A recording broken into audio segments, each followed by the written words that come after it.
Hello, welcome to advisor. NCERT exemplar में हम पहुंचे हैं ऑफ क्लास 7 चैप्टर नंबर 18 पे, and that is waste water story. इस चैप्टर के एमसीक्यूज कर रहे हैं। So question number 1, which of the following is a waste water. इसमें से वेस्ट वाटर कौन सा है? वेस्ट वाटर का मतलब क्या होता है? वेस्ट वाटर का मतलब होता है डर्टी वाटर, जो गंदा पानी है। ठीक है, डर्टी वाटर। तो इसमें से कौन सा है? Water trickling from a damage trap. तो ये एक तरीके से वाटर का मिसमैनेजमेंट है, इसको आप ऐसे कह सकते हो। ठीक है, वाटर वेस्टेज हो गया।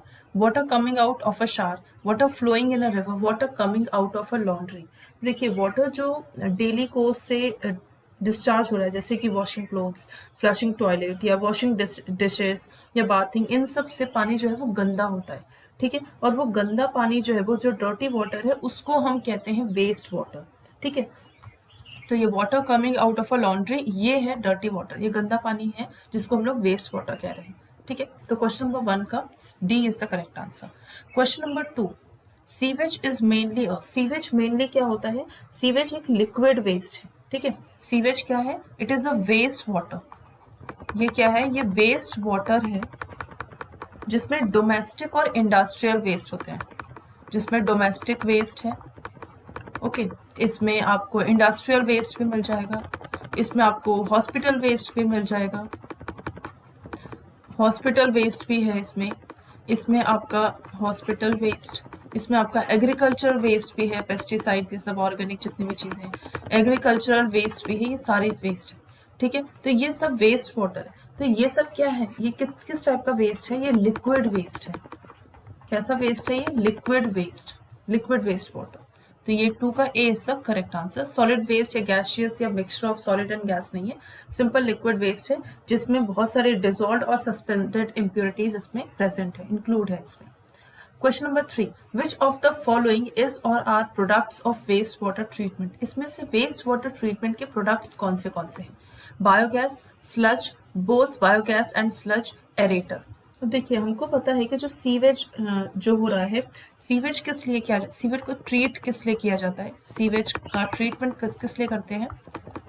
इसका जो ट्रीटमेंट कर रहे हैं टू डिस्ट्रॉय, किस लिए? To destroy the germs and reduce the contaminate. तो वेस्ट वाटर ट्रीटमेंट में ये जो वेस्ट वाटर है, it is passed through sedimentation tank. यानी कि ये जो गंदा पानी है, डर्टी वाटर, इसको पहले हम कहाँ भेजते हैं? इसको हम भेजते हैं सेडिमेंटेशन टैंक में। सेडिमेंटेशन टैंक, और सेडिमेंटेशन टैंक में क्या होगा? वो सब का सब जो है स्थिर हो जाएगा थोड़ी देर के लिए, और धीरे धीरे नीचे बैठ जाएगा, सेटल डाउन हो जाएगा। ऑर्गेनिक मटेरियल जो है वो सेटल डाउन हो जाएंगे, और फिर उसको आप स्क्रेपर से रिमूव कर लेते हो। तो इसको हम क्या कहते हैं? इसमें हमको क्या मिलता है? स्लज मिलता है। क्या मिलता है? स्लज मिलता है। और उसके बाद एक सेपरेट टैंक में इस स्लज के ऊपर हम क्या करते हैं? एन एरोबिक बैक्टीरिया छोड़ते हैं। ठीक है, एन एरोबिक बैक्टीरिया। अब ये जो एन एरोबिक बैक्टीरिया हैं, वो क्या रिलीज करेंगे? ये रिलीज करेंगे मीथेन गैस। ठीक है, ये रिलीज करेंगे मीथेन, ये रिलीज करेंगे कार्बन डाइऑक्साइड, जिसको हम क्या कह रहे हैं? बायोगैस। ये सब बायोगैस में रिलीज होता है, राइट? तो ये क्या है? ये एक तरीके का डाइजेस्ट करें, जितना भी वेस्ट है ना, उसको डाइजेस्ट कर रहा है ये एन एरोबिक बैक्टीरिया। तो यहाँ पे आपको बायोगैस भी प्रोडक्ट मिल रहा है। तो स्लज और बायोगैस दोनों ही बाय प्रोडक्ट्स हैं वेस्ट वाटर ट्रीटमेंट के। Question number 4. Open drain system is a breeding place for which of the following? Flies, mosquitoes, organisms which causes diseases, or all of these.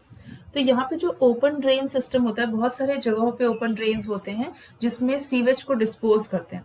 लेकिन कई बार क्योंकि ये open रहते हैं, तो इसमें आराम से पॉलिथीन बैग्स या फिर कोई प्लास्टिक जो है उसमें चला जाता है, जिसकी वजह से ब्लॉकेज हो जाता है और ओवरफ्लो होता है। ओवरफ्लो में बहुत गंदी स्मेल, वो ब्लैक कलर का वाटर, ब्लैक ब्राउनिश कलर का वाटर रहता है, और वो जो स्टैग्नेंट वाटर होता है उसमें फ्लाइज या मॉस्किटोज जो है ब्रीड करते हैं, और बहुत सारे ऐसे डिजीजेस को वो पनपने देते हैं, जैसे कि मलेरिया जिससे हो जाता है। ठीक है, तो यहाँ पे flies, mosquitoes, organism which cause disease, सब कुछ हो जाता है इससे। तो 4th का डी जो है वो करेक्ट ऑप्शन हो गया। Question number 5, water polluted by various human activities causes a number of waterborne diseases. Which of the following is not a waterborne disease? इसमें से waterborne disease कौन सा नहीं है? कॉलेरा, टाइफॉइड, डिसेंट्री, कोरिनेबैक्टीरियम, डिफ्थरी, ये सब जो है वो जिससे डिफ्थेरिया होता है। अस्थमा, अस्थमा क्या है? अस्थमा एक एयरबॉर्न रेस्पिरेटरी डिजीज है। क्या है ये? एयरबॉर्न रेस्पिरेटरी डिजीज है। एयरबॉर्न रेस्पिरेटरी डिजीज है जो कि एलर्जन के वजह से होता है। रेस्पिरेटरी डिजीज जो कि किसकी वजह से होता है? एलर्जी की वजह से होता है। Allergy from dust, allergy from pollen grains etcetera, इन सब चीज़ों की वजह से होता है एलर्जी। तो एलर्जी जो, सॉरी अस्थमा, तो अस्थमा जो है वो वाटर बॉर्न डिजीज नहीं है। So this is the correct option.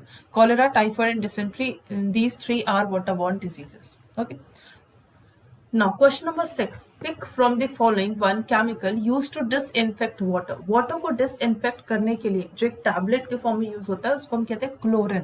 ठीक है, क्लोरीन जो है जितने भी हार्मफुल माइक्रो ऑर्गेनिजम्स है उसको किल कर देता है। तो ये यूज होता है वाटर को डिसइंफेक्ट करने के लिए। उसके अलावा वॉशिंग सोडा, सिलिका या कोल यूज नहीं होता। ठीक है, question number 7, the system of a network of pipes used for taking away wastewater from homes or public buildings to the treatment plant is known as। इसको हम क्या कहते हैं? Sewers, sewerage system, transport system, treatment plant. तो हर घरों में से ऐसे छोटे छोटे पाइप्स निकल के आते हैं, बहुत सारे ऐसे ऐसे पाइप्स निकल के आते हैं जिसको हम क्या कहते हैं? जिसको हम कहते हैं सीवर। अब ये आके इकट्ठा होते हैं किसी एक जगह, पहले किसी एक जगह इकट्ठा होते हैं, तो इसको हम कहते हैं सेवरेज सिस्टम। सेवरेज सिस्टम, इसी के बारे में यहाँ पे क्वेश्चन पूछा है तो सेवरेज होगा। The system of a network of pipes used for taking away waste water from homes और public buildings to the treatment plant. अब यहाँ से ये सेवरेज सिस्टम से जाता है कहाँ? ट्रीटमेंट प्लांट के पास। कहाँ जाता है? ट्रीटमेंट प्लांट के pass on a large scale, वहां जाता है। तो इसको हम क्या कहते हैं? सेवरेज सिस्टम, जहां से यहाँ गया है। ठीक है, 7 का B is the correct option. Question number 8, which of the following is a part of inorganic impurities of the sewage? इसमें से inorganic impurities कौन सा है? Pesticides, urea, phosphates, vegetable waste. Pesticides, urea और वेजिटेबल वेस्ट ये तीनों ही आपके organic waste है। कैसा है? ऑर्गेनिक इम्प्योरिटीज है। किस तरीके की इम्प्योरिटीज है? Organic impurities. लेकिन जो आपका फॉस्फेट है ये इनऑर्गेनिक इम्प्योरिटीज है। इसके बारे में हमने एनसीईआरटी में पढ़ लिया काफी अच्छे से। Question number 9, in a filtration plant water is filtered using layers of. किस प्लांट वाटर को अगर हमें फिल्टर करना है तो हम कौन से लेयर्स को यूज करेंगे? Sand and clay, clay and fine gravel, sand and fine gravel, sand, fine gravel and medium gravel. हम तीनों का ही यूज करेंगे तो हमें बहुत अच्छा साफ पानी मिल जाएगा। तो 9 का D is the correct answer. क्योंकि वेस्ट वाटर ट्रीटमेंट में जो वेस्ट वाटर है it is allowed to enter into a grit and sand removal tank. तो यहाँ पे जो वेस्ट वाटर का जो स्पीड है वो भी रिड्यूस हो जाता है ताकि सैंड, ग्रिट या जो पेबल्स है वो सेटल डाउन हो जाए। ठीक है, सो 9 का D is the correct answer. Question number 10, Which of the following is not a source of waste water? इनमें से वेस्ट वाटर का सोर्स कौन सा नहीं है? याद रखिएगा, सोर्स जहां से स्टार्टिंग है, होम से होता है, इंडस्ट्री से होता है, हॉस्पिटल, ये तीनों ही सोर्स है। सीवर्स सोर्स नहीं है।